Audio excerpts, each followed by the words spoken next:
Let me tell you something. That Heather needs to be watched. Heather is a nasty woman because on Mad Day, she's going to take up somebody else's fight. Heather, last time I checked, you didn't even like Bronwin. What is up, everybody? It's your girl Bonnie Scotch. Thank you so much for clicking on my video today. I wanted to bring you a review for Real Housewives of Salt Lake City. This is season 6, episode maybe 6 or 7. By the time I have this ready for you guys, I'll have it figured out. But you know, Bravo Andy likes to throw and watch what happens live on, Peacock. So it'll be confusing me a little bit. But anyway, before we get into this review, go ahead and hit the like button for me. When you hit the like button, it's a free way to support the channel and let YouTube know that I'm here. Don't forget to go to the comment section, swipe right, and hit the hype feature. Hit subscribe if you haven't already. Hit the notification bell so you know when I'm posting. I just wanted to say before we get into this review, prayers up for Jamaica and everybody in the Caribbean right now. There is a huge storm, and I have been constantly praying for the people in the Caribbean and especially Jamaica because they seem to be in the eye of this storm. So I'm just praying that everybody can pull through. And you know that I like to post some resources on my community page. So as I find them, I will be posting some resources on my community wall. Let's go ahead and get into this because this was another long episode, even though I really enjoyed this episode. I think this was probably my favorite of the season so far, but it was overstimulating at times, but I had a good time. It was fun. It was funny. I genuinely, I felt lighter watching this episode, even though towards the end I started getting a little bit, you know what I'm saying? But anyway, let's go ahead and get into it, okay? Now, this is a Salt Lake City Below Deck crossover. Now, I wonder if Below Deck is going to show their own version of this episode. I think that would be fab. I can't imagine why they wouldn't, whenever their season comes back. So we start this episode with the ladies getting ready for this trip. They're all at the airport, and Bronwin is going to meet them later. Whitney said that if Bronwin doesn't come, they're going to talk about it. If she does come, we're going to talk about it. I said, I know that's right, Whitney. Oh, I'm going to do that anyway. I'm going to do that anyway because that's how I am. So Heather is saying that she met Captain Jason, and he's the captain of, the below deck crew or whatever. He's a good looking guy. She said that she met him in Australia, and then they show this flashback of her flirting with this man. And, he's flirting with her too, to be fair, but it just gave, that's a part of his job. I feel like he flirts with everybody low-key because he's a good-looking guy. That's a part of the gig. It's going to be women throwing themselves at you all of the time. Anyway. So, there's this guy who's a part of the staff, and his name is Mike. What is going on top of Mike's head? Maybe that wig, it was pushed forward, then it was brushed and coiffed backwards. And I said, my Lord, you can tell that maybe he be trying to, hit it with a round brush. But then the humidity will get to it, and it just is something going on with that wig. Anyway, Brittany is interacting with him, and I'm like, oh, brother, here we go. Here we go. This boat ride moment makes me want to get on a boat. I mean, we can't go too far off into the water. I want to stay, relatively close to the shore just in case. You know what I'm saying? Because I have this thing with the sea and water, and even though I love the beach, and listen, I have a deep reverence and respect for the sea, but it's also the sea. Earth is 90% water, and it's just, you know what I'm saying? So the whole setup, the beds, the rooms, and everything looked amazing. The women are sharing rooms. We have Brittany and Bronwin together. We have Mary and Angie together. I don't remember the rest of the room setup. But Brittany does not want to stay with Bronwin. So the ladies are having a conversation, and Brittany is talking about Captain Jason, and she's saying that she's not the type to overtly flirt. Girl, she makes me so damn sick, y'all. Heather says that she admires Brittany's fervor for the opposite sex. I don't. I would love to say that I admire her fervor for motherhood, but I can't. Now imagine how Olivia is going to feel watching this episode, if she does watch it. Brittany said that Jared showed up to help her pack the day that she left, even though she knows that she's supposed to be on this 30-day break from him. Meredith said, listen, if you're going to be flirting with Jason, we don't want to hear nothing about Jared for this whole trip. And Whitney says, we get to splash water on you if we hear Jared's name. And Brittany said, Jared, Jared, Jared. And Meredith gets up and throws an entire pitcher of water onto Brittany. So I thought that that was funny. So as the girls are sitting and having a little bite to eat, we have Bronwin pulling up on a boat in this costume. Now this whole scene and setup was so funny to me, because the girls are like, let's go welcome her. And they're like, yeah, Bronwin. And they're cheering her on and stuff. And she's just like this, pulling up on the boat. Y'all, I screamed. Like, that was, there were so many funny like there were so many genuine laugh out loud moments in this episode. Bronwyn is pulling up. She looks somber, and obviously she's anticipating the ladies bringing up these charges. Grand theft, identity theft, you remember. So Lisa is like, why would you come for me and my skeletons when you know you have your own? Lisa has a point there. This is what she said in her confessional. So then Bronwyn learned that she's going to be staying in the same room with Brittany, and Brittany pulls her arm around her, and, you know, she's kind of hugging her like this. And Bronwyn is like, listen, my name is Bronwyn, not Jared. And the girls are like, oh, there goes Jared's name again. And Brittany's like, I didn't even say it. And then they throw another pitcher of water on her, Meredith, okay? So Brittany has this stuffed animal. When you squeeze it, it says something or the other, you are loved. I have it later on in my notes. I'll have to repeat it. But it's like, blah, blah, blah, blah, you are loved, something like that from Jared. That is so fucking ridiculous. I need you to grow up, girl. Get serious, get a clue, get a grip on your life. Like, what? How old isn't she like 54? Oh my God, you're 60 years old. The deckhands are unpacking the girls' bags. Now, I don't know why they're doing that. I would not give anybody permission to unpack my bag. Don't touch my stuff. Don't go through my stuff. And one of the girls, one of the members of the crew found a cucumber in there. And she's going around and telling the rest of the crew and telling everybody that she found this big old fat, now it was a big ass cucumber. If anybody got a cucumber in their luggage, it's either that Whitney Rose or that Heather Gay. It give me one of them. I could even see Meredith maybe a little bit. But Meredith's, you know, reaction in the confessional gave me, it was like genuine shock. Like, but Heather's reaction, it gave me a little bit of something. And then they didn't show Whitney's reaction because they didn't record. I don't know if they recorded it or not. But anyway, it gave me, oh, that's either Whitney's or Heather's. It might be Heather's. Yeah. Heather give me a big old freak. So do Whitney. Whitney give me, she'll call her husband on FaceTime doing stuff.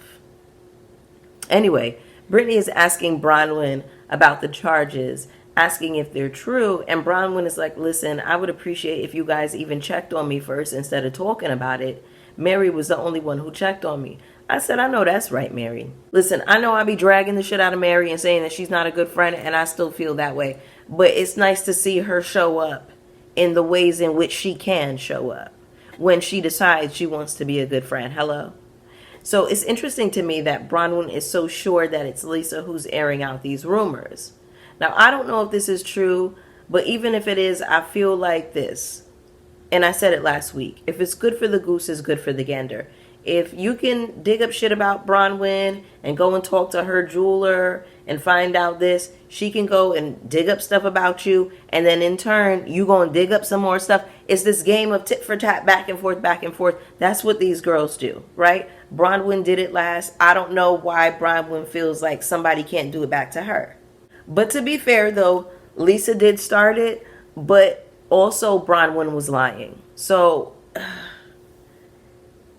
yeah, it's just one of those things. You know what I'm saying? Like it's no side for me to take, truly. It's just all is fair in love and war is what they say. And like, this is a part of it. So it kind of just is what it is. They want to dig up stuff about each other. If none of this is true, then ultimately you don't have anything to worry about. I get how it's embarrassing to have to talk about, you know, your past. But listen, I get that. She was 19. She was a young mom. Bronwyn is telling the ladies that Todd doesn't want her to be there. Meredith and Heather start talking about the charges that they found. Bronwin goes on to tell them that she got kicked out of BYU and that she didn't pay her last couple of months of rent.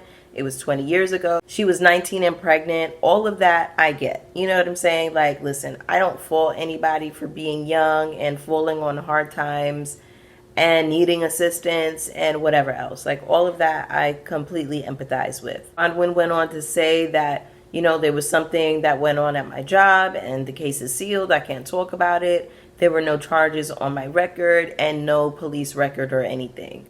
So Bronwin is just basically bringing up her concerns that somebody in this group brought this information forward. I don't know, y'all. I'm struggling with this. I go back and forth with this, right? Because in this moment, Lisa starts getting defensive and over talking, and she's like, well, nobody in this group would bring forward that information. It's like, Lisa, yes, y'all would. Y'all do it to each other all the time. Now, I totally get why they feel like it's suspicious that Lisa would go out of her way to be like, oh, well, nobody in this group would bring that up. Nobody would bring rumors here. It's like, Lisa, you know that's a lie. And it's making you look guilty in this moment. But I feel like she's projecting because she's getting nervous and she feels like Bronwin is implying her. She's saying, don't spin this on me because you got targeted. And it's like, Lisa, shut up, girl. So Bronwin is not directly accusing Lisa in this moment. She's definitely insinuating it, though. She's saying, we went here, we went to this place, we had a conversation, you apologized to me, and then some information came out. Again, listen, no shade. I don't care if Lisa did dig this up. Like, she dug up some shit about Lisa, and then Lisa did it back to her. Like, they're going back and forth. Like, I don't know. Maybe I'm in the minority on that. Y'all can get down in the comments and let me know how you feel about this one. And I don't even go up for Lisa Barlow all like that. But, so the ladies are in the water swimming. And Heather is on the captain's back talking about, I'm going to ride him like a bronco. And I said, Heather, if you don't get down off of that man. So anyway, Heather and Brittany are sitting down on the side together having a conversation. They're kind of like hugging each other. And Brittany is complaining that Heather is canoodling with Jason. So Heather is like, listen, it's fine. We fucked around before. There's nothing there. We're friends, so there's latitude. Really, Heather? There's this rapper that goes by the name of Baby Mother. And she has this song that goes, you can't give no pussy to a nigga that's not used to getting pussy because your pussy gonna be everybody business. The same goes in reverse for women because your dick gonna be everybody business. Because why are you sitting up here kissing and telling and doing it on camera? Why is you kissing and telling at your big ass age? I should be able to fool la la with whoever in the streets and not have to worry about them waking up my business to their friends or on camera or whatever. It ain't none of your friends' business. Ain't none of your friends' business whether you get, like, on some genuine shit. Like, what are we doing? You could tell that Heather was really proud of that. Like, she bagged a fine one and she just had to wake it up and let the girls know. Like yes, I slept with Captain Jason, honey. Like, Heather. Also, it kind of woke up that Captain Jason ain't got no type. Okay, so remember how last year when Brittany brought that dude to the party and Heather was like, oh, I kissed him, I messed around with him or whatever. So it gives me that Heather low-key be using her coochie to be in competition with the girls. Like, she be trying to bag the niggas before the rest of the girls do. And then whenever she finds out that they're dating whoever, she'll be like, oh, I fucked him. Oh, I kissed him. Oh, da da da da. Oh, we're friends, so there's latitude. Like, Heather, I peep your game. Like, he will get drunk and just have a good time with anybody. And you know what else Heather give me? She give me sugar mama teas. Let me be, I wants to be, gots to be. Sugar mama, mama, I'll be your sugar mama. That's what she give me. Heather give me, she'll pay for it. So they cut to Angie. Baby, when I tell you Angie is barfing boots on that little raft, okay? I don't know why she went all the way out there and she knows she's seasick. But I think she was trying to be a good sport. And, you know, they get her back to the boat. And I tell you, Angie was holding on to that man's leg for dear life. He was standing trying to like paddle them, and she's holding on to his leg, and she's like, oh my God, I felt so bad for Angie. So then you got Brittany flirting with one of the crew members, a different guy, not the one with the wig. She told him, I'm going to see you later, and she's all cheesing from ear to ear. I said, girl, you just so damn dick crazy. You just dickmatized. You don't even know this man. Just any dick with a pulse, you running after him. This is embarrassing. You don't even know where your children are. You don't know right now where your children are, but you know where the men are. Just dick on the brain all day. She's out of order. So Bronwin runs to get this pony that says, oh, it says, good night, baby, you are loved. That's what it said. Good night, baby, you are loved. It didn't even say, I love you. Brittany is having a conversation with the guy with the wig, and he's asking her what she does for a living. And she's like, I'm a real estate developer. I build, I sell. I build, I sell. I build, I sell. Y'all, she said that so many times. And y'all, both times that I saw this episode, I had tears coming down my eyes when she said that shit. Like, it was so funny and so silly and stupid at the same time. Like, that shit was comedy, okay? Anyway, and he's just like staring at her like very confused. Like, anyway, Bronwin and was it Brittany or Whitney that she was talking to? I think it was Whitney. She was like, remember when we were at the party and me and Lisa got into it and she was calling me Conwin, just like that Twitter account that was calling me Conwin? The thing is, look, I don't want to be naive about any of these girls and what they're capable of. I think that they're all capable of digging up stuff about each other. But I think that that's the game that they play. Let's say, for instance, that Lisa really did this. All right. Y'all can't hang Lisa out to dry for that. I feel like that is just a part of this housewives game. So Whitney and Heather are talking about the situation together. They're putting all of the facts, all of the information, you know, they're doing their Nancy Drew thing. And at some point, Heather is like, we need to get Meredith in here. Meredith comes in at some point. They tell her, hey, we think that Lisa is the one waking up all of this information about Bronwin. And Meredith goes on to defend Lisa, like she always does. So Heather says that she saw Lisa gathering information about Bronwin, and we see a flashback of Lisa doing exactly that. Do I think that Lisa could have dug up this stuff? It's possible, right? I don't know why Heather expects that Meredith is not going to ride for Lisa, because we already seen this conversation play out before. Meredith is not going for that. They took a walk in the park in the last episode, like the last scene, and Meredith is not going for anything that Heather is throwing. So it's like, Heather, why are you trying to rally the troops? If you feel like that, why can't you just stand on business for yourself? Why do you need all of this backup? Why you got to go through Meredith and all of these people? If you want to wake some shit up at the table, just wake it up. But now you fight in Bronwyn's fight all of a sudden? Because what is the beef that you have with Lisa? Your beef with Lisa is that she said to you at lunch that y'all are not those girls like that. Y'all don't live the lifestyle that I live, because it's been like all of this passive aggression since then. And you never told Lisa that you felt some type of way about the thing that she said at lunch. But I think it was in the next episode when Lisa had her, you know, little lunch party where she had all of the poster boards. You were like, Bronwin is bringing up these facts about you. And it was like, whoa, facts? What are you talking? Like, that was the first thing I noticed. And I didn't mention this, but I was like starting to slowly see how Heather was turning her back on Lisa. And I'm like, Heather, really? But instead of you saying what the issue is, you want to take up everybody else's fight. I don't respect that. And regardless of whether or not Lisa did this, I get why she would be hurt by you specifically. Because if you've been kissing my ass for the past 20 years and all of a sudden you stop kissing my ass and you don't tell me why you're not kissing my ass no more, I'm going to feel some type of way too.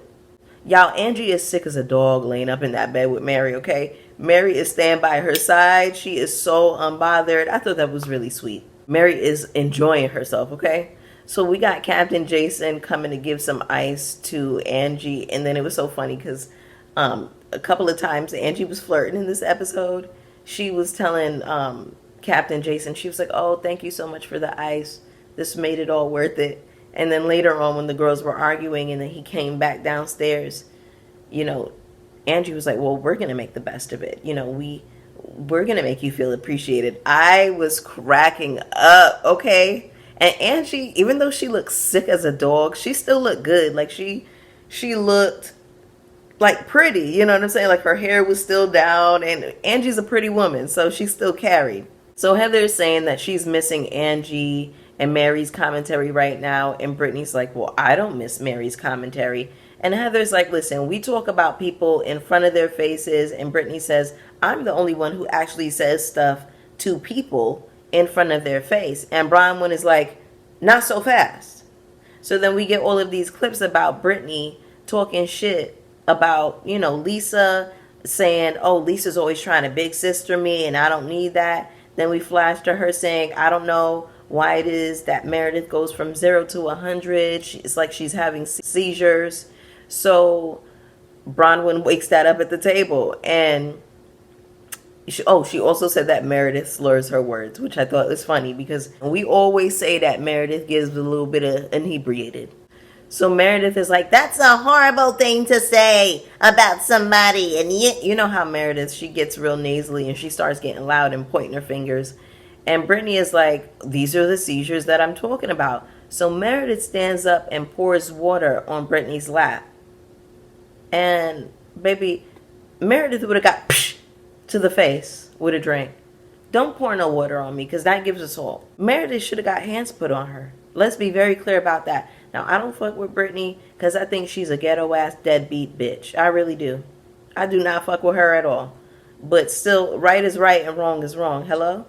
Now, y'all know if Brittany was a black woman, she'd be all kinds of ghetto. I just want to say this, too, about religious indoctrination, okay? I grew up Christian, full disclosure, even though I don't identify as one currently. But I remember the moment that I was radicalized, and I was having a conversation. I was around 18 or 19, and I was having a conversation with somebody.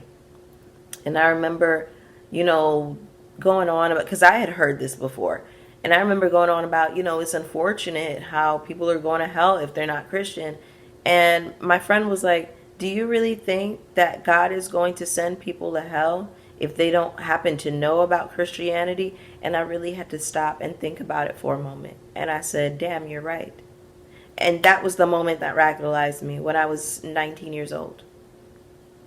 And I had to tell myself and know deep down, my God is not hateful and vengeful like that. And I don't want to worship a God that is. And I had to acknowledge too that I serve a different God than everybody else, because it doesn't even make sense. Like, you're going to tell me that somebody on the other side of the world who doesn't know about Christianity is going to hell just because they don't know about it? It don't even make sense. So I think that we have to critically think. We have to ask questions. I know that within Mormonism, you ain't getting into heaven if you don't have a man. That don't make no motherfucking sense. What the fuck a man got to do with anything? And the men here ain't even worth a damn. So I gotta have one of these motherfuckers to get into heaven? You mean to tell me I need a man to get into heaven and they not even worth the spit it would take to cuss their asses out? You have got to be kidding me. We have to think. We gotta use these. We gotta use these noggins. That's what they're there for. To critically think. To question some things. You're not supposed to believe everything that you're told. Even if church tells you that, even if your mammy tells you that, even if your daddy tells you that, even if a book tells you that, even if they tell you that in school. It's okay to question things. It's okay to go and look for answers beyond what you were given. Okay? In any case, somebody throws a drink on me, that's assault, no shade. Okay, I'm going to be tugging and pulling at your hair. I would grab the piece of Meredith's hair. Okay, grabbed one of them tracks, one of them extensions. Or at the very least, a drink back in your face. So Meredith is still holding on to Brittany saying last year that Meredith was crying and throwing up. And remember whenever Brittany was recording them, Meredith hates Brittany, but I feel like she hates her for the wrong reasons. So Heather says to the group, what else do we need to own at this table? Whitney says we all need to own something, and that was the conversation that we had in the bed earlier. She's referring to Meredith and Heather. So Heather is like, yeah, Meredith, you know, we need to own that conversation. And Meredith is like, oh, you guys should talk about it. And I screamed because Meredith was like, that's y'all. Y'all brought me into the conversation, but that's y'all conversation that y'all had. Y'all, I was screaming, okay? So Heather is disappointed in Meredith for not taking ownership of this conversation. And it's like, girl, why do you need Meredith to stand on something that you want to wake up? And you can tell in this moment that she's apprehensive about confronting Lisa.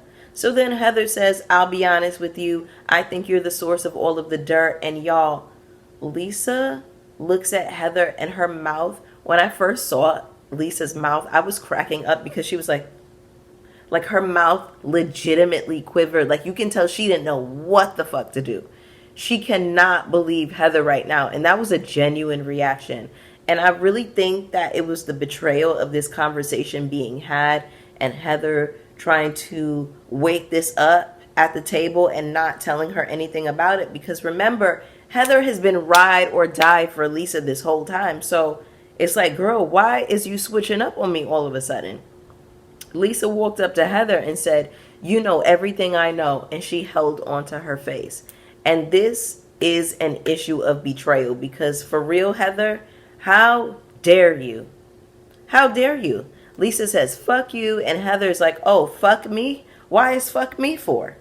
I'm like, what do you say fuck me for? Heather, I just want to know if you're serious right now. I really didn't like this pile on Lisa.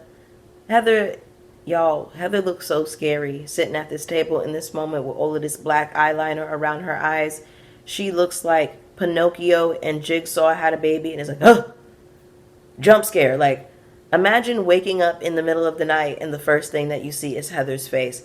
You would perish. Heather is yelling at Lisa and she has all of these balls all of a sudden, and I don't understand this because we know you're going to be kissing her ass again. So what was the point of this? Lisa tells Heather that she's the source and she needs to admit it. So then Lisa gets up and Heather's trying to hug her and walk down the stairs with her. And it's like, don't accuse me of being a liar and then try to grab my shoulders and hug me. It's like, bitch, get the hell away from me.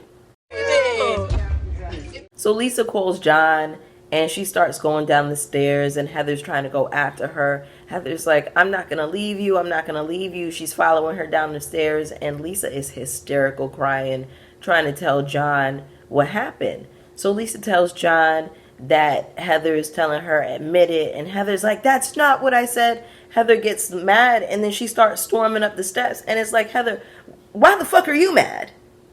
Because she's telling her husband what happened, what you said? Y'all, I don't know if it was the alcohol. I don't know if it was the liquor or what. You know, I feel like maybe these girls was too liquored up or something like that. But you were trying to get Lisa to admit that she's the source. Y'all, this shit was so unhinged for real. Like, it definitely was alcohol consumption because it had everybody looking crazy, you know, and alcohol does take you to heightened heights. I didn't care for this, y'all. And I'm not even no huge Lisa Barlow fan like that. But I really did feel bad for her. Like, I legitimately felt bad for Lisa. So Heather goes into Angie and Mary's room and she's crying and she's acting like the damn victim now. And I'm like, Heather is so manipulative. Y'all, Heather's leave-out was so fucked up in the back. It's like all of her extensions were bone straight, but her hair stayed curly on the top and you can see that line of demarcation between like where her leave-in is and the tracks in the back. I said, that's what your ass gets. You like to cause all of this discord and dysfunction among friends because you're passive-aggressive as fuck. So Brittany is flirting with the captain again, and she's asking him for a tour. And she's like, oh, can we do it right now? And he's like, no, girl, tomorrow. Because he was tired of y'all asses. He'd been up since 4 in the morning. Y'all, I thought it was so funny that he rejected her. I said, ooh, wee. Brittany goes up to Lisa. She's trying to console her. And Lisa is dramatic and she cries a lot, but I don't know if I've ever seen Lisa get this upset. Mary is telling Heather, oh, this is how we all feel, and I thought that that was interesting. So it seems like there are some other conversations that were being had that we're not privy to, obviously. I mean, it's all fine and well that y'all feel that way, but I think you have to understand how it would feel to be on the opposite end of this kind of ambush. But anyway, y'all, that was the episode. Go ahead and get down in the comments with me. Let me know how you felt about this one. You already know that I want to hear from you. Go ahead and hit the like button on your way out. Hit subscribe if you haven't already. Hit the hype button. Hit the notification bell so you know when I'm posting. And I will see y'all for the next one. Peace.